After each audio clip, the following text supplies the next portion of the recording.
Great. Good morning, everyone. I'd like to call the meeting of the Human Resources Committee to order for April 10th, 2024. We will begin with the land acknowledgement. I'd like to recognize that Ottawa is located on unceded territory of the Algonquin Anishinaabe Host Nation.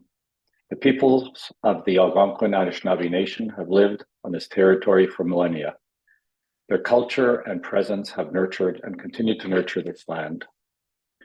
The Ottawa Police Services Board honors the people and land of the Algonquin Anishinaabe Nation. Today, Ottawa is home to approximately 40,000 First Nations, Inuit, and Métis people. Ottawa's Indigenous community is diverse, representing many nations, languages, and customs. The Ottawa Police Service Board honors all First Nations, Inuit, and Métis people and their valuable past and present contributions to this land. I will now proceed with the confirmation of the agenda. That the Ottawa Police Services Board's Human Resources Committee confirm the agenda of 10th of April 2024 meeting. Is the agenda confirmed? Confirmed. Thank you. Secondly, the confirmation of minutes. That the Ottawa Police Service Board's Human Resources Committee confirm minutes number 19 of the 7th of March 2024 meeting. Are the minutes confirmed? Confirmed. Thanks. Are there any declarations of interest? Okay, hearing now, we'll go to items of business.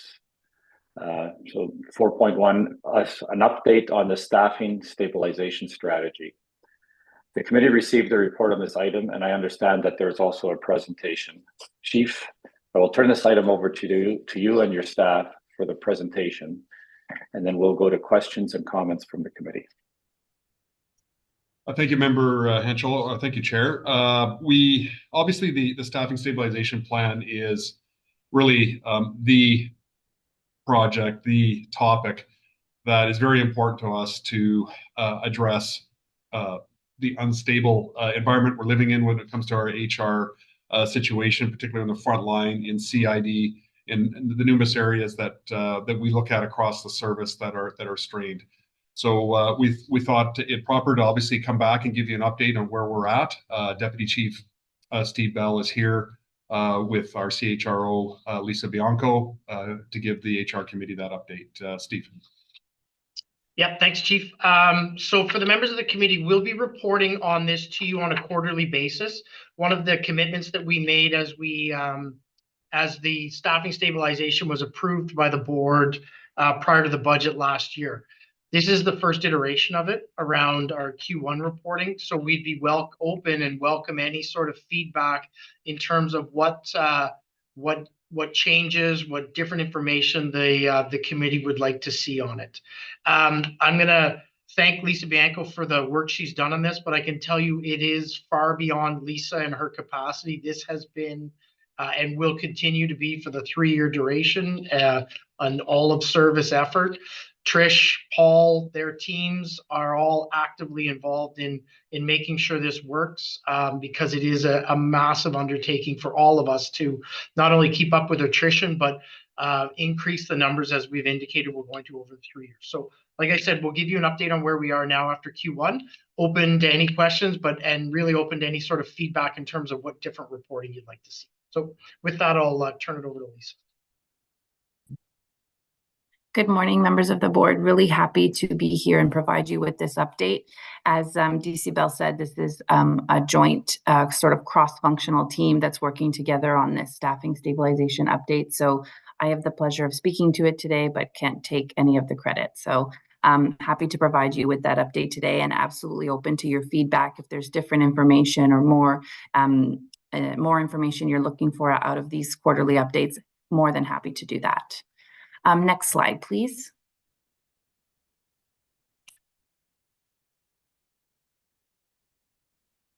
So again, we're here to provide you with the update on the Staffing Stabilization Initiative. We'll provide you with some background and rationale. Again, just sort of a refresher on what the initiative is and what the agreed upon targets are, our progress to date on the sworn and civilian staffing initiatives, our ongoing and planned work, what we have on the horizon for 24 and how we scale that over the multi-years of this initiative.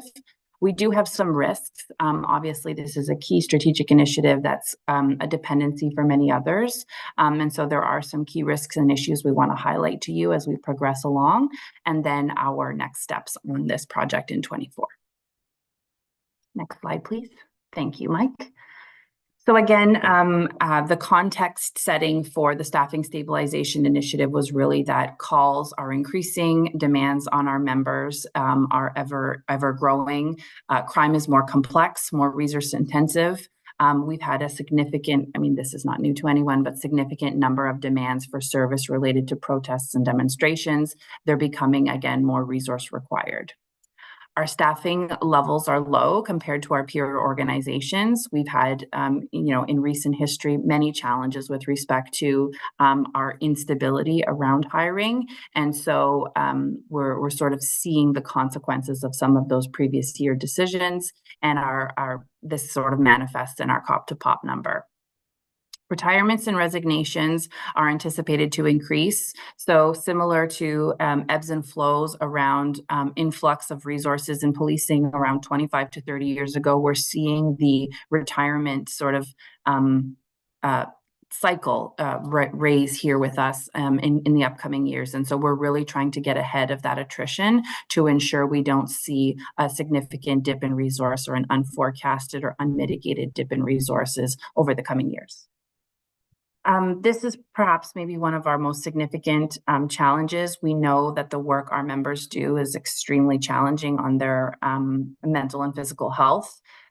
Since the presumptive legislation in 2016, we've seen an unforecasted amount of increase in workplace injuries, and we know that our members are needing time to get well. And so this gap in our resourcing is significant, and the staffing stabilization is the first sort of attempt we have to mitigate some of the day-to-day challenges we see when our members have to be away from work.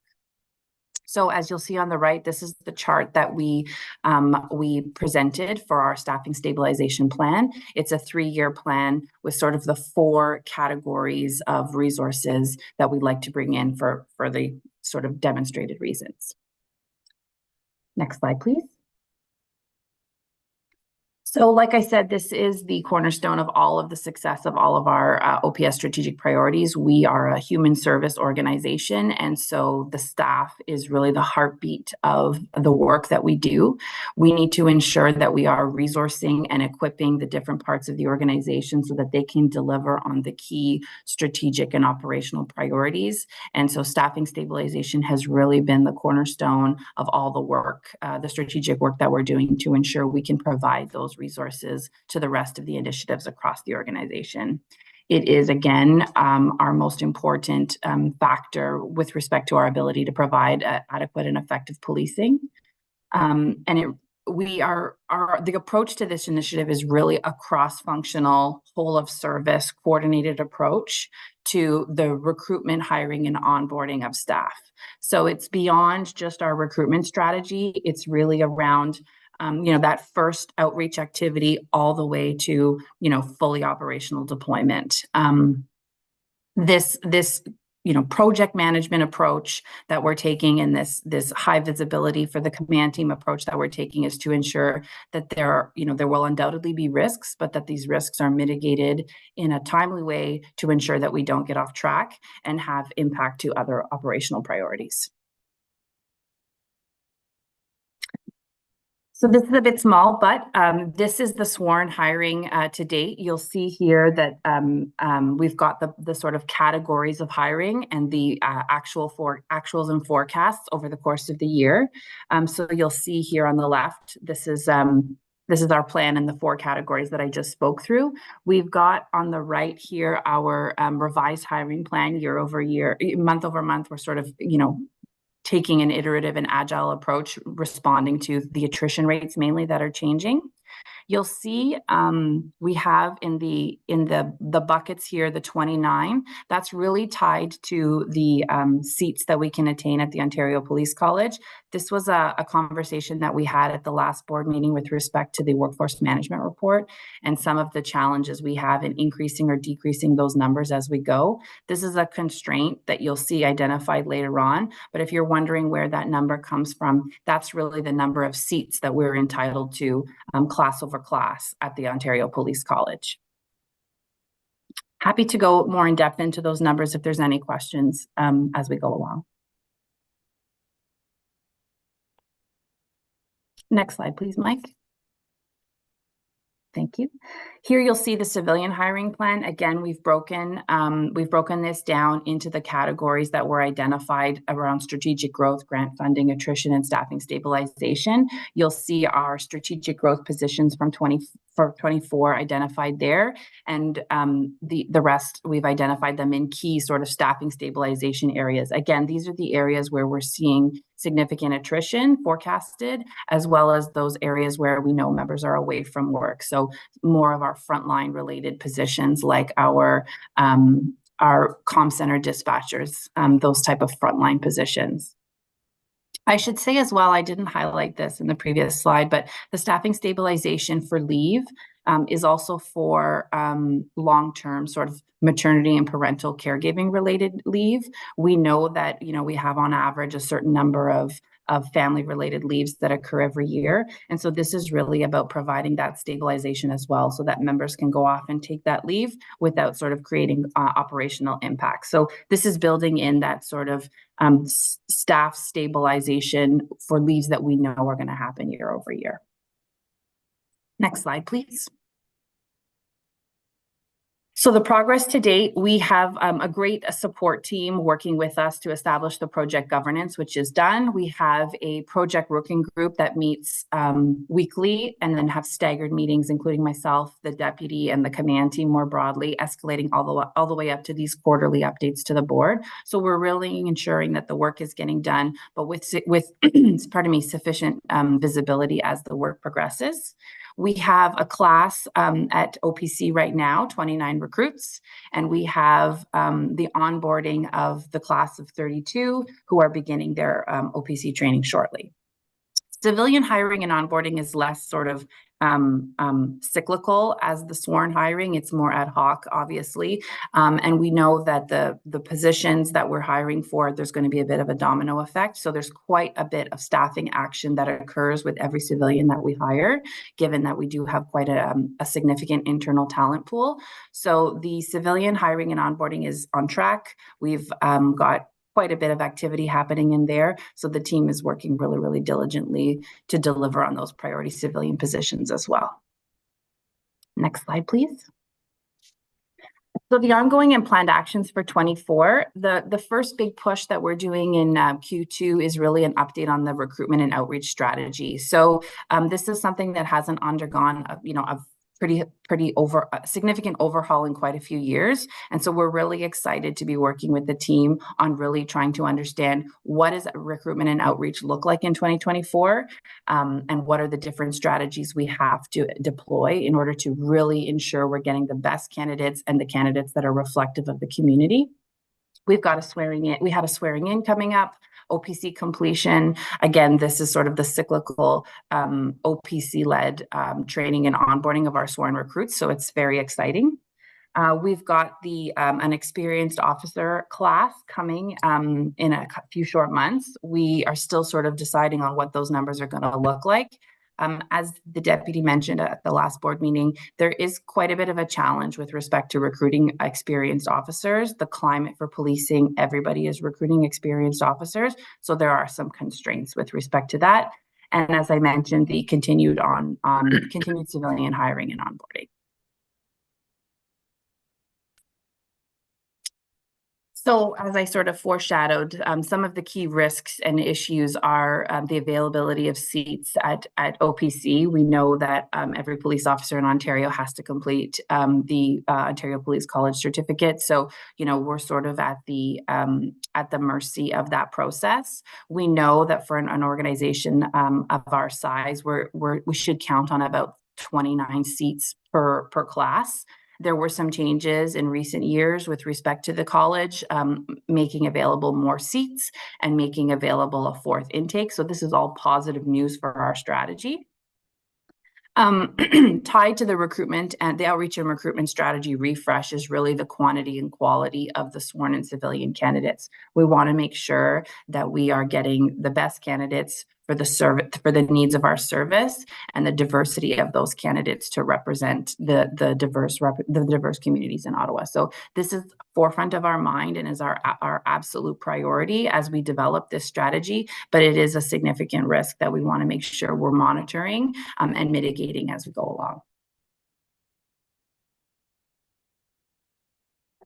That's the high-level update on our staffing stabilization initiative. More than happy to take any questions you may have. Thanks so much for your time.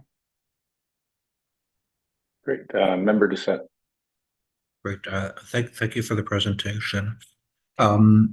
With respect to experienced hires, and I understand the complexities and everything around that, what are you looking at, or what are you projecting from a win-loss perspective? And what I mean by that, the number of experienced officers you will get compared to the potential number of experienced officers that will be going to other forces? So I'll start, Lisa, if you want. Quite simply, we hope it's going to be neutral. We hope that we don't lose more than we gain. We haven't experienced officers anticipated. Right now, I think we are sitting fairly neutrally. We don't have a mass exodus, and we don't have a mass coming in. The numbers leaving are identified in our attrition numbers. So that's where we're trying to stay very much on top of real-time hiring projections. But as of this point this year, we aren't in a deficit, but it's only April. And from an experienced officer perspective, are we actively recruiting officers, or are we passively hoping for them to apply? We don't actively recruit officers because that is the chief would have very difficult meetings around the province if we were out knocking on different chiefs' doors to have their recruits come. What we find with most of the experienced officers, they're usually moving to something. And usually they're moving home. They're moving to family. They're moving to a location they went to university in. It's just kind of the natural transition and evolution of people through their careers. So we don't actively recruit. We don't have any intentions of actively recruiting because it is within the OACP, CACP, it is not well looked upon and doesn't put you in good favor with your counterparts. Great, thank you. Chief, go ahead. Member Doucette, just to maybe add just a bit more to that.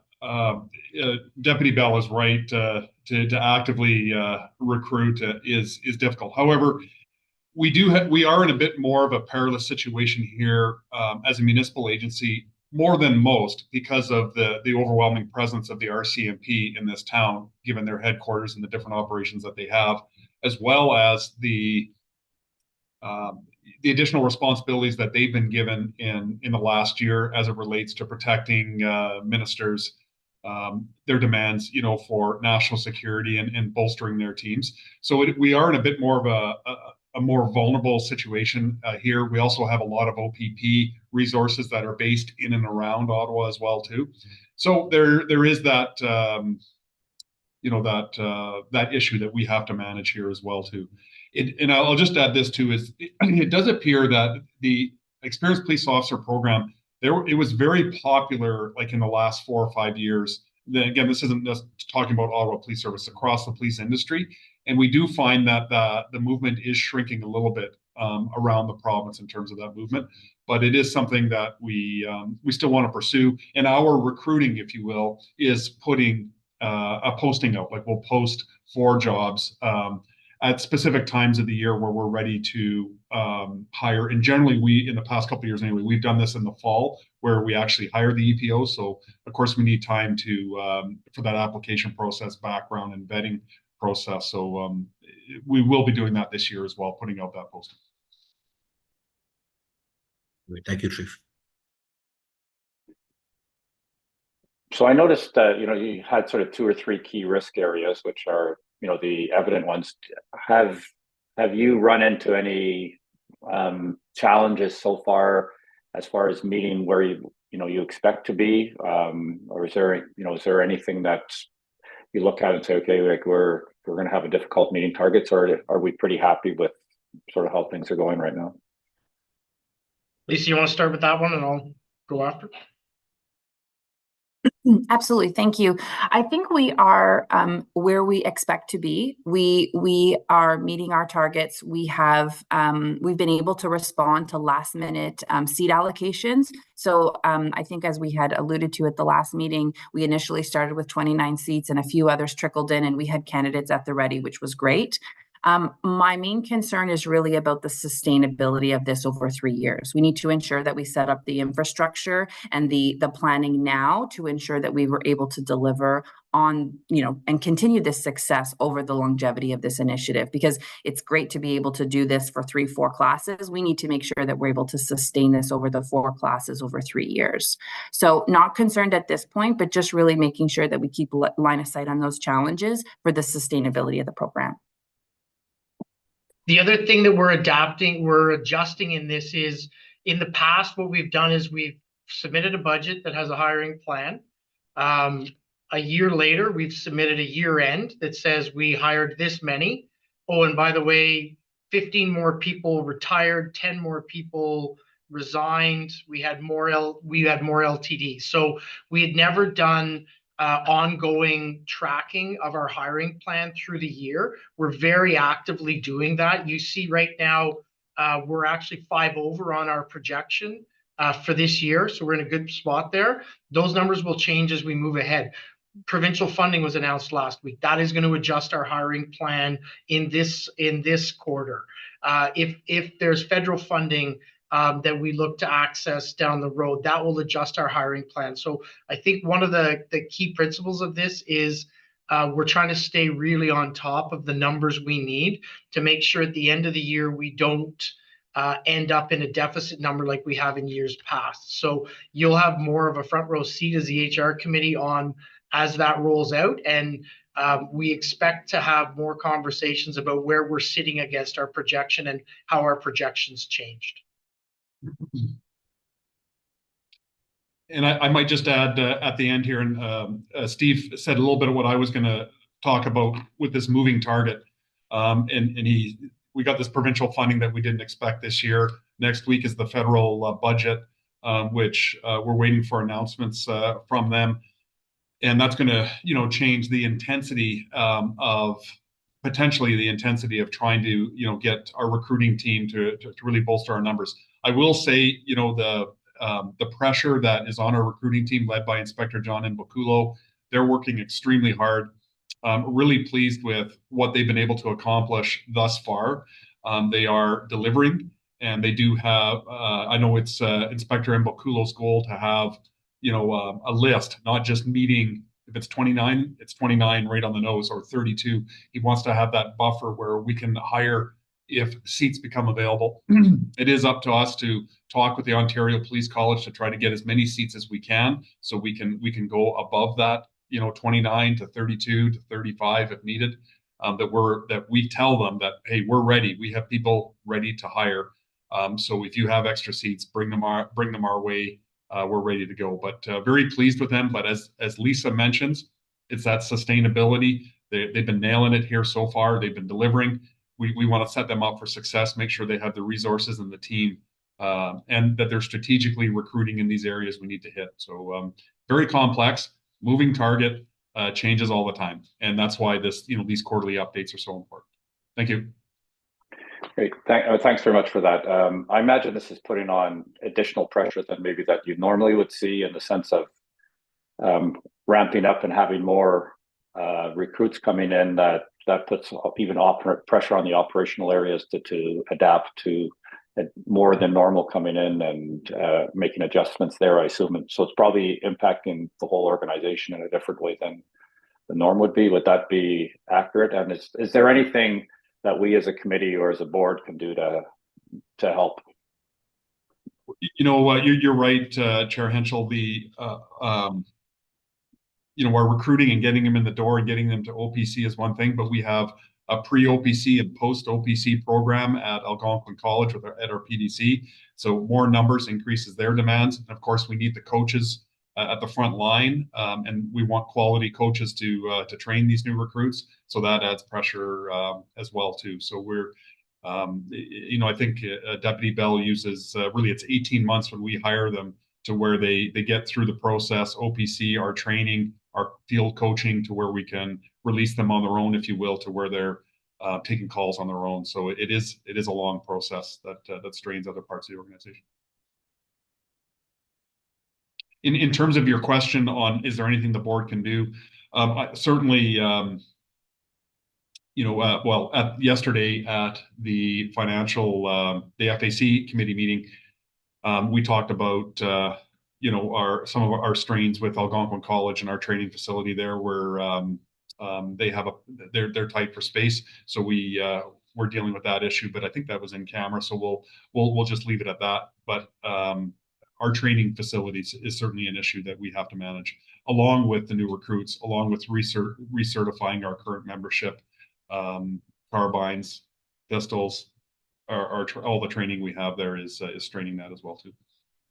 So the other thing I would add to that, Chief, would be keep your focus on this with us. We bring these to you because we want to show you our progress, but we're going to need your support. This has budgetary impacts at the end of the year.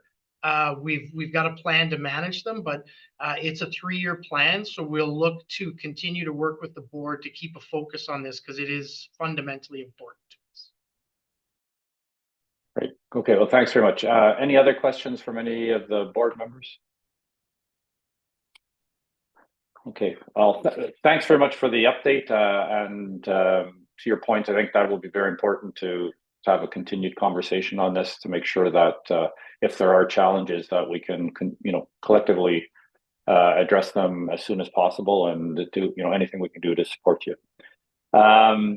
Okay, so that the Ottawa Police Services Board's Human Resources Committee receive this report for information. Is the report received?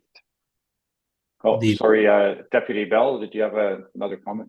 Yeah, no, sorry, I wasn't trying to get in the way of that. We'd appreciate any feedback on anything different that the board would like to see in this reporting. We want to make it tailored to you so that you're getting the info you need to make decisions moving ahead. So if there is anything, please let us know and we will adjust it moving ahead, because this is our first reporting. Great. No, I mean overall looks good. I think that identifying sort of areas of those risk areas, or if you start seeing some slippage somewhere, to identifying those early so that we're aware and that that we can actively help as necessary.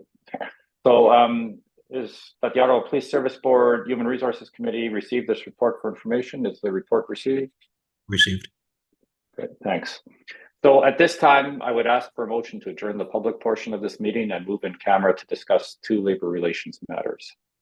Motion to adjourn. Great, thank you. Our next HR meeting is scheduled for Thursday, August 8th at 10 a.m.